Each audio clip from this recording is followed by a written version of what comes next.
Assalamualaikum warahmatullahi wabarakatuh. Apa kabarnya anak ibu di rumah? Semoga semuanya dalam keadaan sehat walafiat ya.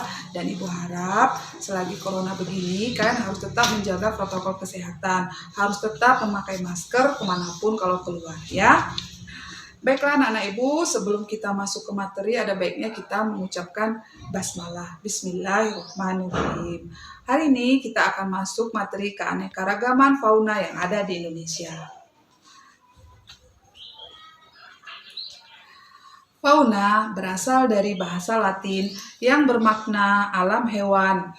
Menurut Kamus Besar Bahasa Indonesia, definisi pengertian fauna adalah keseluruhan kehidupan hewan, suatu habitat, daerah, atau strata geologi tertentu.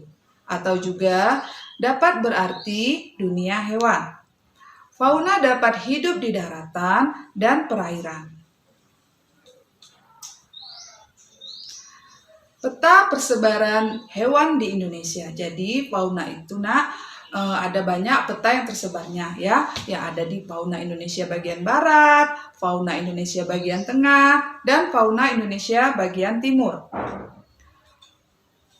Fauna Indonesia bagian barat meliputi seperti Sumatera, misalnya ada badak bercula 1, harimau, dan gajah Sumatera.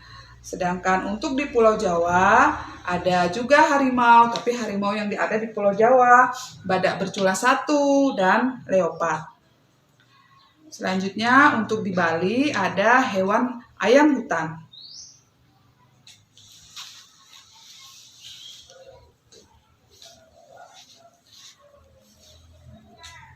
Faktor yang mempengaruhi fauna yaitu faktor klimatik, faktor edafik, faktor fisiografi, dan faktor biotik. Apa itu faktor klimatik? Yaitu kondisi iklim alam tempat di mana flora dan fauna tumbuh. Misalnya seperti perbedaan suhu, kelembapan udara, sinar matahari, curah hujan, dan angin. Faktor fisiografi atau topografi yaitu faktor tingkat kemiringan dan ketinggian suatu tempat. Ternyata faktor ini mempengaruhi jenis hewan dan tumbuhan yang hidup di suatu wilayah.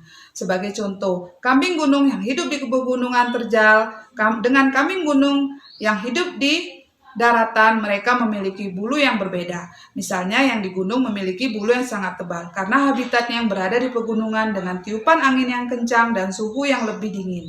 Selain itu, kambing gunung memiliki kemampuan melompat-lompat yang tinggi dan terjal.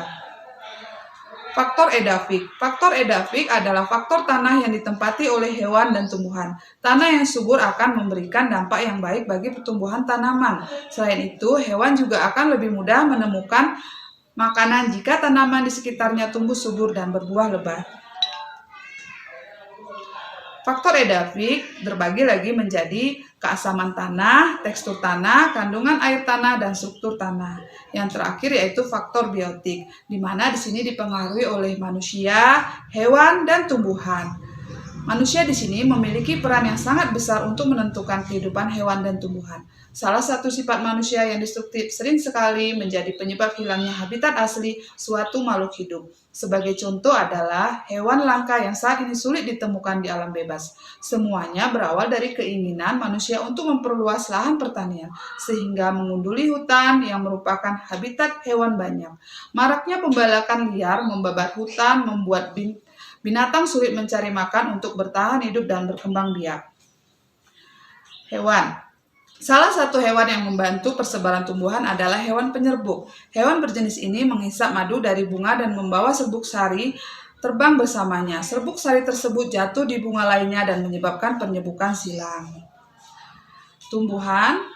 Peran tumbuhan berkaitan erat dengan penyuburan tanah. Tanah yang subur dan gembur akan membuat tanaman bertumbuh lebat dan mempengaruhi kehidupan hewan di sekitarnya. Salah satu tumbuhan yang bermanfaat dalam persebaran flora fauna adalah tumbuhan berjenis jamur. Salah satu jamur yang bermanfaat bagi tanaman adalah Acetobacter sp yang berguna untuk menghambat fungsi penyebab bercak pada tanaman mentimun. Baiklah anak-anak Ibu, kira-kira hanya itu materi yang bisa Ibu sampaikan. Selanjutnya Ibu akan memberikan tugas, yaitu kita akan mengerjakan 5 soal pilihan ganda. Yang pertama, keseluruhan kehidupan hewan, suatu habitat, daerah atau strata geologi tertentu adalah A. Flora, B. Fauna, C. Tumbuhan, dan D. Hewan. Selanjutnya, di bawah ini yang termasuk fauna bagian barat di Jawa adalah A. Banteng, B. Babi rusa, C. Komodo, D. Cendrawasih. Yang tidak termasuk faktor penyebab fauna adalah A. Klimatik, B. Topografi, C. Biotik, dan D. Antibiotik. Yang keempat, yang termasuk dalam faktor klimatik adalah A. Manusia, B. Hewan, C. Kandungan air tanah, dan D. Tumbuhan. Yang terakhir, yang termasuk fauna di Pulau Bali adalah A. Badak bercula 1, B. Gajah, C. Tapir, dan D. Ayam hutan. Baiklah anak Ibu, demikian materi dan soal yang bisa Ibu sampaikan. Kita akan berjumpa lagi pada materi selanjutnya di pembelajaran daring ini. Untuk itu Ibu ucapkan hamdalah, alhamdulillahirabbil alamin. Assalamualaikum warahmatullahi wabarakatuh.